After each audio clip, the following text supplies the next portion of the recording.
Hello ulit mga kagala. Ayan, so gumala na naman tayo dahil weekend.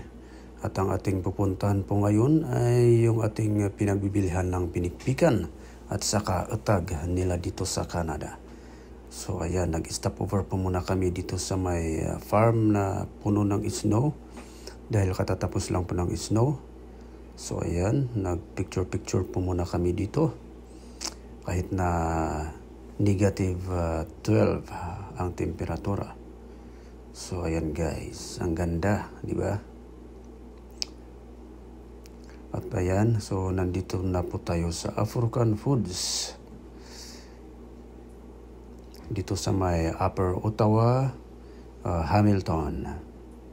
So kung titignan po ninyo, ayan ang kanilang mga smoked meat. Ayan, may smoked chicken.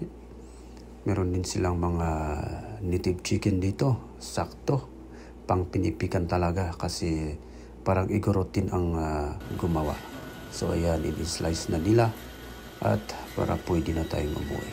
See you on our next video.